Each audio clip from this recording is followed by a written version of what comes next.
오늘의 주요 소식입니다. 포천 잠실 노선이 신설됐습니다. 다음 달 3일 개통하는 3006번 광역버스는 포천에서 잠실까지 약 1시간이 걸립니다. 의정부시는 다음 달 11일까지 제수선물용 농축수산물 판매장과 전통시장 등을 대상으로 원산지 표시를 집중 단속합니다. 경기도의회에 입성한 우리 지역 의원들을 만나보는 미니 인터뷰 시간에는 의정부의 지역을 둔 최경자 의원을 만나봅니다. 경기도교육청이 학교에서 오랫동안 무의식적으로 사용해온 일제 용어와 문화를 개선합니다. 공문과 토론회를 통해 학교에서 자율적으로 개선하도록 할 예정입니다.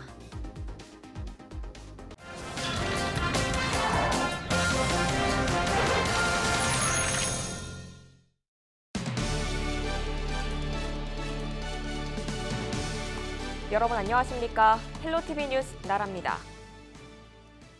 대중교통은 버스가 유일한 포천에 잠실 노선이 신설됐습니다. 버스와 지하철을 두세 번씩 갈아타고 다니지 않으셔도 되겠습니다. 다음 달 개통을 앞두고 있는데 이 버스를 타면 잠실까지 약 1시간 만에 도착할 수 있습니다. 김소영 기자의 보도입니다. 포천에서 서울 잠실까지 가려면 짧게는 2시간, 길게는 3시간이 걸립니다. 구리 포천 고속도로가 개통했지만 대중교통버스가 유일한 포천에서 운행하는 버스 노선은 없습니다. 하지만 다음 달부터 잠실까지 1시간에 갈 수 있게 됐습니다. 광역버스 3006번이 운행을 시작하기 때문입니다. 포천시청과 대진대, 소우릅 등 포천 시내 16개 정류장을 거쳐 잠실 환승센터까지 운행합니다. 하루 50회 운행으로 하루 평균 4천여 명 이상의 주민들이 이 버스를 이용할 것으로 예상하고 있습니다. 잠실이라는 곳이 교통 혼잡 지역이고 또 이제 잠실 정류소가 이제 용량 수요에 한계가 있었거든요. 그러니까 이제 서울시에서 이제 그런 걸 이제 빌미를 기피를 했었는데. 포천시는 지난 2017년부터 광역버스 신설을 경기도와 서울시에 요청했습니다. 하지만 서울시는 잠실역 일대를 교통 혼잡 특별관리구역으로 지정하고 잠실역 환승센터에 여유 정차면이 없다는 이유로 동의하지 않았습니다. 2018년에도 이 같은 내용을 요청하고 국토부 노선조정위원회에 조정을 신청했지만 올해 초 보류됐습니다. 결국 박윤국 시장과 박원순 시장이 광역버스 신설을 논의했고 천연 가스 차량 운행을 조건으로 광역버스 신설을 확정했습니다. 운행은 다음 달 3일부터입니다. 저희 나가는 분들도 중요하지만 서울에서 이제 오는 분들이 여러모로 이제 지역을 거쳐서 포천을 들어오기 때문에 또 포천에 또 많은 인구 유입도 좀 되고 땅값이 좀 싸잖아요. 서울 수도권에 비해서. 그러니까 많은 분들이 아마 이주하지 않을까 이런 생각 그런 이제. 포천 잠실 간 광역버스 3006번은 잠실 광역 환승센터 25번 게이트에서 승하차할 수 있습니다. 서울에서 포천으로 이동하는 인구의 수는 하루 평균 약 7천여 명 정도입니다. 이번 광역버스 개통으로 인해 포천시의 인구 유입 정책에도 도움이 될 것으로 기대하고 있습니다. 헬로티비 뉴스 김소영입니다. 의정부시는 다음 달 11일까지 제수선물용 농축수산물 판매장과 전통시장 등을 대상으로 원산지 표시를 집중 단속합니다. 점검 내용은 원산지 표시 위반 여부와 원산지 기재 영수증이나 거래 증빙자료 비치 보관 여부 등입니다. 대상 품목은 제수용 소, 돼지, 고사리, 조기 등이며 선물용 갈비 세트와 과일 바구니 등도 점검 대상에 포함됩니다. 원산지 거짓 표시로 적발될 경우 7년 이하의 징역 또는 1억 원 이하의 벌금으로 처벌받게 됩니다. 제2회 양주시장배 풀뿌리 승마 대회가 다음 달 8일 양주시 공공승마장에서 열립니다. 유소년, 초등, 중등부 등 100여 명의 선수들이 출전하며 경기는 장애물과 기승 능력 경기, 유소년 릴레이 등 3개 종목으로 진행됩니다. 행사장에는 말 먹이주기, 사진 찍기, 승마 체험 등 다채로운 부대 행사도 열릴 계획입니다.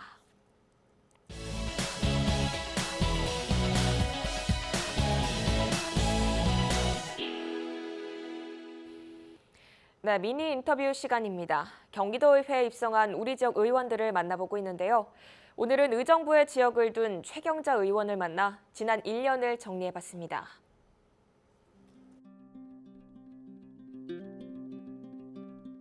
1350만 경기도민의 대변자로서 민의를 반영하는 데 있어 참으로 보람 있게 보냈습니다. 큰 꼭지로 경기 교육이 변화하는 데 열심히 조력했다고 자부합니다. 경기도교육청 몽실학교가 의정부에 소재해 있음에도 정체성을 바르게 못했던 부분이 있었는데 토론회라든가 여러 가지 연구 활동으로 인해서 교육권 내에서 그리고 경기도민에게 그 청소년 자치 배움터로서 확고하게 자리매김한 것에 보람을 느끼고요. 학생들의 도박이 상당히 많이 진행되고 있음에도 불구하고 예방교육이 이루어지지 않은 부분을 행정사무감사를 통해서 확인했습니다. 학생 도박 예방 조례를 제정해서 예방교육이 왕성하게 이루어질 수 있도록 기여했고요. 학생 선수 학습권 보장 조례를 제정해서 교육 환경에 여러 가지 영향을 주면서 환경 개선하고자 했던 부분이 보람으로 느끼고 있습니다. 네, 무엇보다도 존경하는 문희상 국회의장님께서 대표 발의하신 평화특별자치도 설치 법률이 해당 상임위원회에 회부된 걸로 알고 있습니다. 관련하여 저는 제 그 임기 시작하면서 의원 연구단체 경기도 평화시대 발전 포럼을 구성해서 토론회라든가 여러 가지 연구 활동을 했습니다. 앞으로 북부 도민들이 좀 더 역차별 받고 있다라는 부분을 근본 회기에 도정 질문을 통해서도 더 활동할 것이고요. 그 다음에 여성, 노인, 아동, 장애인 이런 측면의 복지적 접근이 필요한 걸로 파악했습니다. 학생들의 통학로라든가 이런 부분을 꼼꼼히 살펴서 남아있는 임기 동안에 도의원으로서 부끄럽지 않은 의정 활동을 하고자 합니다. 존경하고 사랑하는 1350만 경기도민 여러분, 45만 의정부 시민 여러분께서 주신 따뜻한 지지와 사랑에 부끄러움 없는 도의원이 되도록 하겠습니다. 아울러 경기 북부 도민이 역차별받지 않는 경기도 정책이 이루어질 수 있도록 의원 연구단체에서 연구해놓은 여러 가지 정책 의제를 잘 도의회에 입안할 수 있도록 그렇게 함으로써 우리 의정부 시민들에게 양질의 정책이 제공될 수 있도록 최선을 다하는 의정 활동하도록 하겠습니다. 감사합니다.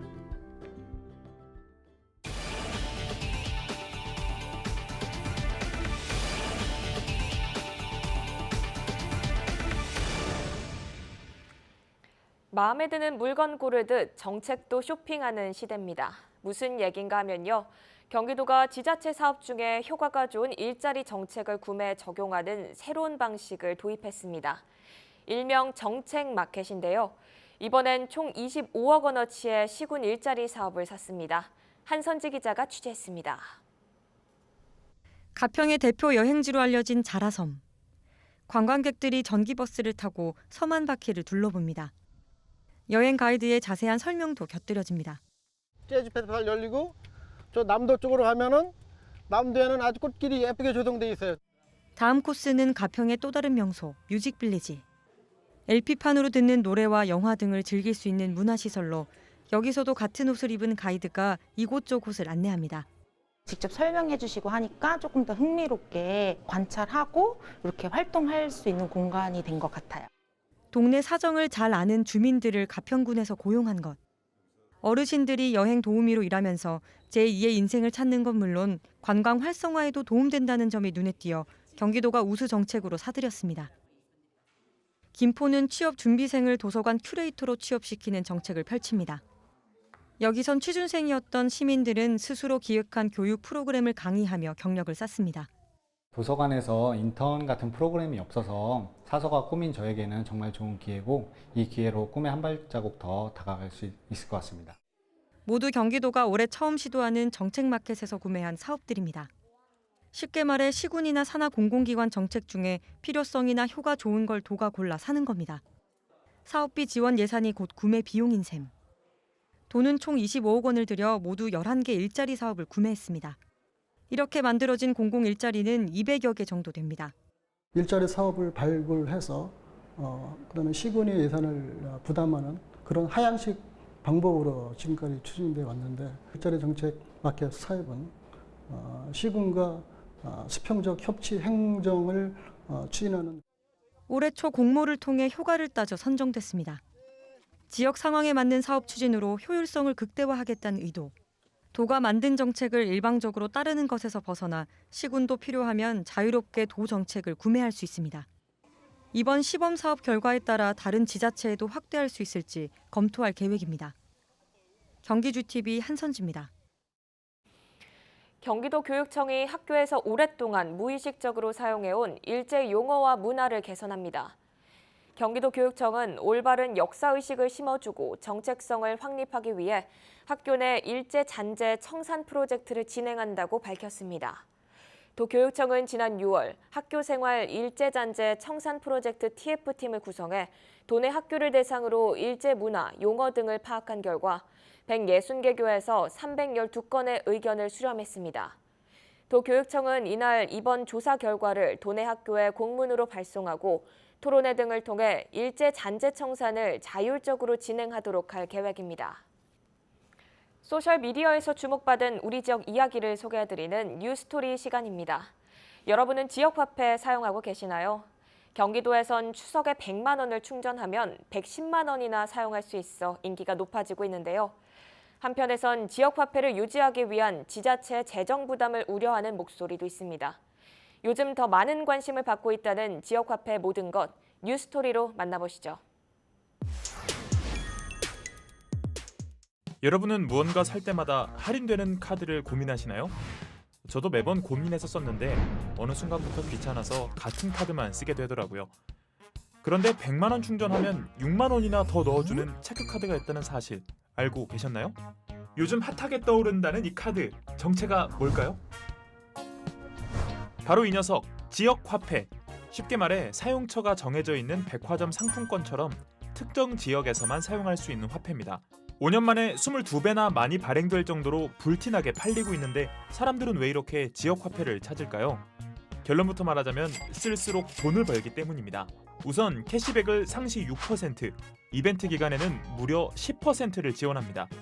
다시 말해 100만 원을 충전하면 106만 원을 현금처럼 쓸 수 있죠. 물론 신용카드에서도 이런 할인 혜택이 없진 않습니다. 하지만 혜택을 받으려면 보통 매달 30만 원 이상 사용 실적이 있어야 되죠. 반면 지역화폐는 조건 없이 할인을 받을 수 있습니다. 게다가 연말 소득공제에서 세금 혜택도 신용카드의 2배나 됩니다. 그래서 알뜰 소비자들을 중심으로 지역화폐는 돈 버는 카드로 유명해지고 있습니다. 이런 지역화폐 누가 만드는 걸까요? 바로 지방자치단체입니다. 캐시백 혜택도 사실 지자체의 보조금 덕분에 가능한 일이죠. 올해 전국 지자체 중 절반이 넘는 곳에서 지역화폐를 발행하는데 규모 면에서 경기도가 주목됩니다. 4,962억 원이나 발행할 예정이고 아동수당, 청년배당, 산후조리비 같은 복지수당도 지역화폐로 줍니다. 왜 굳이 복지수당도 지역화폐로 줄까요?